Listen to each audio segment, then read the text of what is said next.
On a pour ce match face à Lorient avec Wendel et Planus grippés, absents de dernière minute. Du coup, c'est Fernando qui est aligné en défense avec le jeune Sané. Et en attaque, Blanc a choisi de relancer Kavenaghi aux côtés de Bellion. Chamac est sur le banc en face. À signaler que Lorient a eu un voyage très compliqué. Les Lorientais qui sont arrivés à 16h seulement à Bordeaux. Malgré ces conditions difficiles, les Merlus ont-ils réussi à entraver la marche triomphale des champions? Voyons ça avec Eric Huette et Philippe Janol.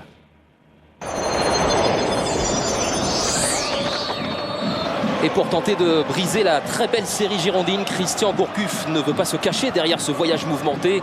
L'entraîneur lorientais qui a décidé de modifier son secteur offensif en faisant souffler ses deux meilleurs buteurs et passeurs, Kevin Gamero et Marama Veirua. Attaque inédite, Jonas Sakua, première titularisation, et James Fanchon.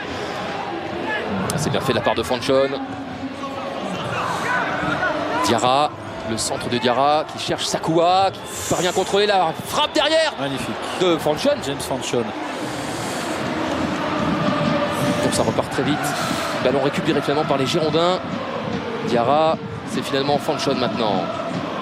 Amalfitano. Fanchon. Bon, Morgan Amalfitano qui a pris l'axe. Amalfitano qui est tout seul face à Carasso. Amalfitano pour l'ouverture du score. L'arrêt dans un premier temps de Carasso, s'est dégagé. Deuxième occasion pour les Lorientais en 2 minutes et celle-ci, elle est énorme. Encore un magnifique enchaînement de la part des joueurs lorientais et surtout, regardez cet enchaînement, il donne le ballon, il se déplace tout de suite à Amalfitano. Et regardez ici, il vient couper la course de Fernando qui ne peut intervenir, c'est dans la surface de réparation. Et une remarquable et importante en ce début de match, parade de Cédric Carasso. C'est rendu au Lorientais avec Koscielny. Bon jaillissement de Lamine Sané avec Kavenaghi. Gourcuff, c'est bien fait avec cette fois-ci une balle de but pour les Girondins avec Bellion. L'ouverture du score pour les Girondins. David Bellion, titulaire ce soir aux côtés de Fernando Kavenaghi, qui en profite pour inscrire son 2e but cette saison. Un petit peu contre le cours du jeu après un bon début lorientais, Philippe. Oui, bon début lorientais. Des Lorientais qui, depuis le début du match, jouaient très haut. Ce ralenti est pour vous montrer que David Bellion n'est pas en position de hors-jeu. Il bénéficie d'un remarquable ballon en profondeur de Johan Gourcuff qui, sur le coup, avec ce tac de Sylvain Marchal, prend un vilain coup. Et à chaque fois que les Girondins ont ouvert le score cette saison, c'était déjà arrivé avant ce match à 12 reprises, ils se sont tout le temps imposés. Fanchon encore avec Bacca. Bacca qui insiste. Oh, le penalty. Oh, non. Pascal Villéo demande à Maxime Bacca de se relever. Oh, ouais. Bruno Houlin va nous recaler tout ça. Et regardez, il a fait la différence. Il le touche, il le heurte. Évidemment, c'est involontaire. Ouais, au niveau des pieds. Hein. Regardez, ici, il est en train de courir et il le déséquilibre en touchant involontairement sa jambe. C'est un penalty, monsieur Pascal Villéo, qui aurait dû être sifflé pour les Lorientais. Pascal Villéo qui remplace Philippe Calque au pied levé. C'était Philippe Calque qui devait arbitrer cette rencontre. Il souffre d'une grosse angine. Traoré, Gourcuff, c'est bien fait. Chalmé, le centre en première intention. Kavenaghi, l'arrêt d'Odar. Fernando Kavenaghi, toujours en quête de son premier but cette saison. Lui qui n'a plus marqué depuis le 22 février en championnat. Remarquable intervention et importante, très importante, comme Carasso tout à l'heure de Fabien Audard. Et Laurent Blanc qui vit sa 3e saison comme entraîneur, qui a mis la pression cette semaine sur ses dirigeants. Rester à Bordeaux dans quelques mois, oui, à condition que le club se donne les moyens de ses ambitions pour titiller encore plus la saison prochaine les Grands d'Europe. Sinon, eh bien, l'avenir de Bordeaux se fera sans lui, a-t-il déclaré. Lamine Sané avec Fernando. C'est la défense centrale inédite ce soir des Girondins de Bordeaux avec l'absence de Marc Planus. Long ballon, la tête de Kavenaghi, c'est bien fait. David Bellion peut-être pour le doublé. C'est parfait. Un but juste avant la mi-temps, Philippe, le but du chaos pour les Girondins. Évidemment, un but qui vient au bon moment, une remise de la tête instantanée. David Bellion qui, comme sur le but qu'il a marqué tout à l'heure dans son appel de balle, cherchait vite la profondeur.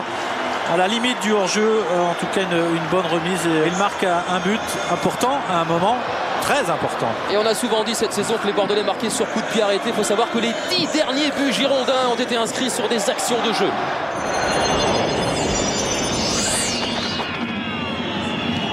Lucas, Fanchon, ça c'est bien fait. Diarra, Sigamari Diarra dans la surface de réparation. Diarra encore. Oh. Penalty. Alors, je vais me mouiller avant de voir un ralenti. J'ai pas l'impression qu'il a été beaucoup touché. Il accélère, il fait la différence.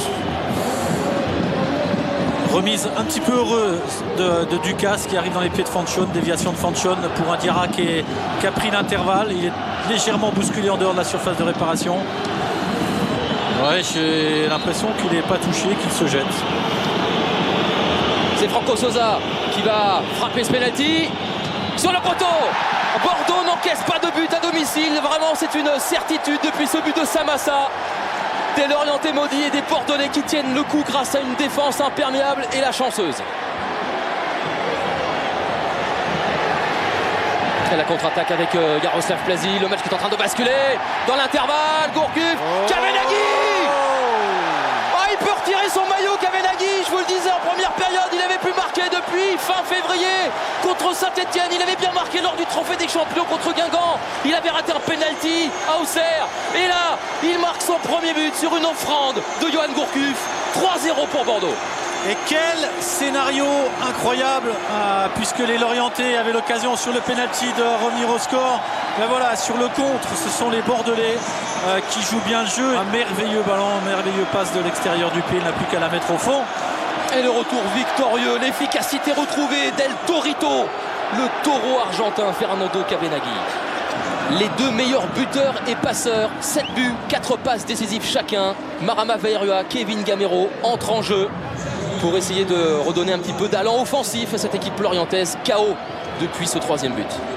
Alors attention, c'est ballon perdu. Gourcuff, Kavenaghi, Gourcuff, c'est bien fait la talonnade avec Bellion. Il n'a pas enroulé. Le triplé, il faudra encore patienter. À la sortie de Fernando Kavenaghi, qui n'oubliera pas de sitôt ce 19 décembre. Et l'entrée de Marouane Chamakh, qui a réaffirmé sa volonté de terminer la saison à Bordeaux, même s'il est courtisé par Tottenham.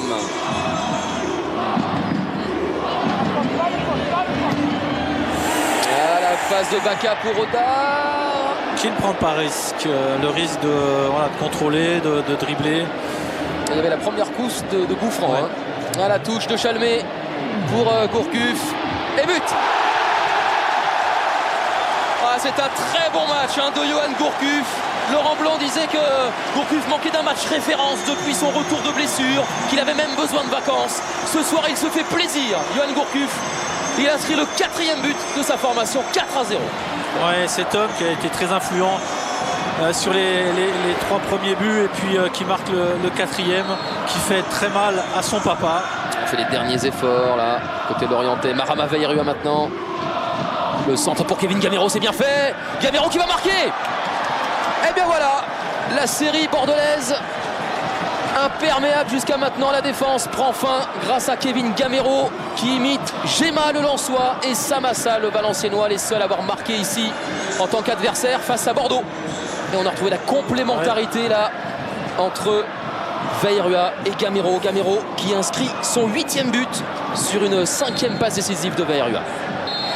Oui, les Girondins sont bel et bien intouchables en cette fin d'année. 7e victoire d'affilée, championnat et Ligue des Champions confondus. 5e succès de suite en Ligue 1. Et à une journée de la fin de la phase allée du championnat, Laurent Blanc et ses joueurs s'adjugent le titre honorifique de champion d'automne. Il n'y a pas photo sur le match. Et je pense que ce soir, on était des faire-valoir idéales pour cette équipe de Bordeaux. Avec tellement d'insuffisance que bon, on peut rien revendiquer, bien évidemment. Donc c'est tout à fait logique.